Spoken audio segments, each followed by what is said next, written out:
Let's get real. Parenting shapes us for better or worse. Today we'll break down the phrases that signal emotional immaturity and show you how to replace them with the nurturing, present approach of elephant parenting. Listen closely. If you recognize these patterns, you're not alone, and you can change the story for yourself and your children. Stop being so dramatic. Sound familiar? When a parent says this, the child hears, "Your feelings are too much. You're a problem." Kids quickly learn to hide their emotions, thinking they must be small and quiet to be loved. This isn't teaching emotional regulation, it's teaching repression. The result? Adults who struggle to express or even recognize their feelings, instead of shutting kids down, "That's a big feeling, what's going on?" Validating emotions builds resilience, not bottling them up. Don't cork the volcano. Help your child process what's inside. You're too sensitive. It's a phrase that might seem innocuous on the surface, a simple observation perhaps, but beneath its seemingly harmless exterior, it's often a form of emotional gaslighting, subtly invalidating someone's feelings and experiences. It's a way of dismissing their reality. It tells a child in no uncertain terms that their natural reactions are wrong, that what they feel isn't justified or acceptable. It teaches them to distrust their own emotional compass. This seemingly small phrase can have a profound impact, planting deep seeds of self-doubt that can linger for years to come. It makes them question their perceptions. They start to question their own feelings, wondering if they're overreacting, if their emotions are somehow inappropriate or excessive. They internalize the message, thinking, maybe I am the problem, maybe my feelings are the issue. This constant self-questioning and invalidation can lead to anxiety, creating a persistent state of unease and worry. It also contributes to a shaky sense of self, making it difficult to know who they are and what they truly believe. As adults, they often find themselves apologizing excessively for having feelings, even when those feelings are perfectly valid and reasonable. They struggle to trust their instincts, second-guessing their decisions and constantly seeking external validation. Instead of dismissing their feelings, acknowledge their sensitivity as a strength, a valuable asset that allows them to connect with the world on a deeper level. Try saying something like, "I see this matters to you," validating their experience and showing them that their feelings are important. Help them trust their emotions, guide them in understanding and processing what they feel, not silence them or suppress their natural responses. Remember, sensitivity isn't a flaw, it's not something to be ashamed of or discouraged. In fact, it's often a sign of empathy, indicating a deep capacity for understanding and sharing the feelings of others. It's also a sign of awareness, demonstrating a heightened ability to perceive and process the nuances of the world around them. Let your child know, through your words and actions, that their feelings are valid, that they are seen, heard, and understood. Don't be a baby. This phrase shames vulnerability. When a child seeks comfort, they're told their needs are weak or embarrassing. The lesson? Hide your feelings, build walls, and never ask for help. This isn't resilience, it's emotional brittleness. Adults raised this way struggle to connect and fear appearing weak. Instead, teach that vulnerability is human. It's okay to need comfort. True strength is feeling, processing, and moving through emotions with support. Don't trade your child's openness for false toughness. Connection, not shame, builds real resilience. Because I said so, the ultimate shutdown. When kids ask why, they're seeking understanding, not defiance. This phrase teaches that power matters more than reason, and their voice doesn't count. It discourages critical thinking and self-advocacy. Instead, use questions as teaching moments. You need rest to grow strong. Explaining builds trust and helps kids learn cause and effect. Don't build walls. Open doors to conversation. Authority without explanation breeds resentment or passivity. Choose connection over control. I don't want to hear it. Few words shut a child down faster. It tells them their thoughts and feelings are a burden. Kids learn to keep everything inside, good and bad. The result, loneliness, isolation, and a belief that their voice doesn't matter. Instead, be the parent who wants to hear it all. Listening builds self-worth and trust. Don't make your child invisible in their own family. Your attention is the foundation of their confidence. You're fine. It's a phrase we often hear and sometimes even say without fully considering its impact. It sounds reassuring on the surface, a quick way to brush off a minor incident, but it subtly denies a child's reality, their immediate experience of pain or fear. When a child is hurt, even slightly, or scared by something in their environment, their feelings are real and valid. Dismissing those feelings with a simple, "you're fine," teaches them, over time, to distrust their own internal compass, their own feelings. It creates a disconnect between what they feel and what they're told they should feel. Over time, they learn to ignore pain, both physical and emotional, pushing it down and pretending it doesn't exist.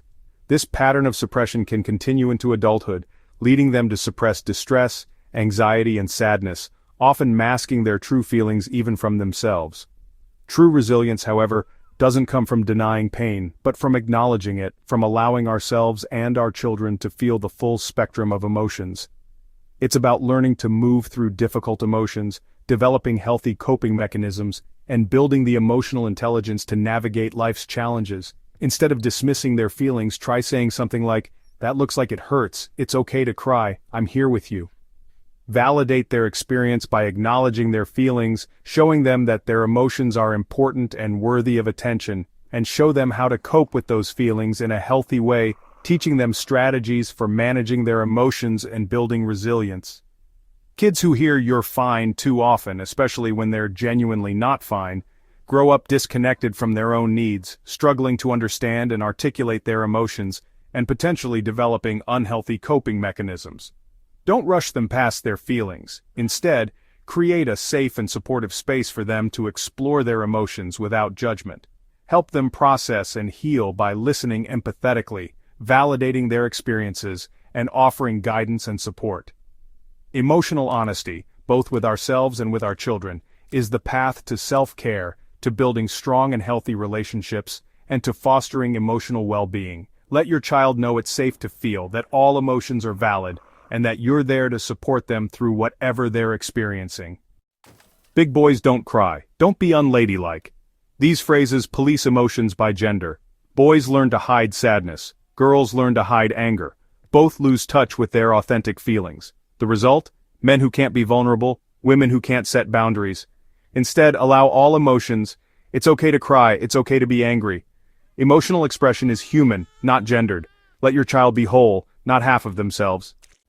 Now let's shift our focus and talk about what to do right, the positive steps we can take to nurture our children's emotional well-being. It's not just about avoiding mistakes, it's about actively creating an environment where they feel safe, understood, and loved. We're diving into the concept of emotional attunement. This is where the magic happens, where true connection begins. Think of elephant parents, for example. They instinctively tune into their child's feelings, demonstrating a deep understanding and empathy. They're always noticing subtle cues, the little shifts in behavior or facial expressions, and checking in to see how their little one is doing. It's about being present and observant. They validate emotions, acknowledging and accepting their child's feelings without judgment. For instance, saying something like, "I see you're angry your brother took your toy. I'd be upset too." This simple statement can make a world of difference. Now, this doesn't mean they condone bad behavior. Setting boundaries is still crucial. But even when setting limits, they always acknowledge the feeling behind the behavior. It's about separating the action from the emotion. This consistent validation and understanding builds secure attachment, creating a strong foundation of trust and love. And it teaches kids to trust their emotions, to understand that their feelings are valid and important. The underlying message we want to send is, "You make sense to me, I see you, and I understand what you're feeling." Kids raised this way, with consistent emotional attunement, develop confidence and emotional intelligence, skills that will serve them well throughout their lives. Ultimately, attunement is the foundation of healthy relationships, not just with your children, but with everyone in their lives. So, be present in the moment, be curious about their inner world, and let your child know, through your words and actions, that they're truly understood and valued. Elephant parenting means letting your child lead, especially in play. Get on their level. If dinosaurs have a tea party, join in. This isn't about teaching, it's about connecting. Following their lead shows respect for their ideas and imagination. It builds confidence and creativity. Be a curious participant, not just an authority. Child-led play strengthens your bond and their self-esteem. Resist the urge to fix everything for your child. Instead, offer support and encouragement.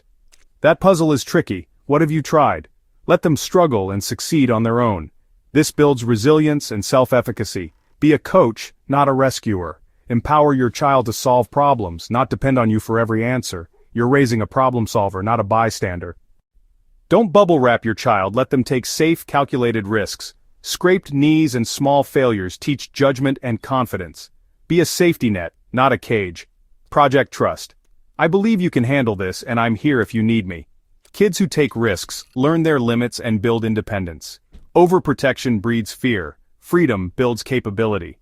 Let your child fall and learn how to get back up. Comfort and connection are at the heart of elephant parenting. When your child is upset, offer a hug, a soft voice, and a safe place. Validate their feelings. That was scary, wasn't it? Your calm presence helps them regulate their emotions. Consistent comfort builds trust and secure attachment. Kids learn to self-soothe because they've been soothed. Empathy is learned by receiving it. Comfort isn't a luxury, it's essential for emotional growth. Achievement culture pushes kids to stick with activities they hate. Elephant parents prioritize well-being over trophies. If an activity causes stress, have a conversation. What don't you like about soccer? Respect their feelings and let them quit if it's truly not right. This teaches kids to honor their limits and pursue genuine interests. Flexibility fosters motivation and self-knowledge. You're raising a fulfilled human, not a resume. Conflict is a chance to teach, not punish. Validate everyone's feelings first. You're angry she took your crayon. You're frustrated you couldn't use it. Guide them to express themselves and brainstorm solutions together. Don't force apologies. Help them understand and repair. This builds empathy, communication, and collaboration. Kids learn to resolve conflict, not just obey. You're raising emotionally intelligent problem solvers. Take a breath. Reflect on the words that shaped you and the ones you use now. There's no blame, only awareness and growth. Recognizing old patterns is the first step to change. Every time you choose connection over dismissal, you break the cycle. Give your inner child the empathy you needed and offer it to your kids. This is a journey, not a destination. Be patient with yourself. You're building a future of emotional wholeness, one choice at a time.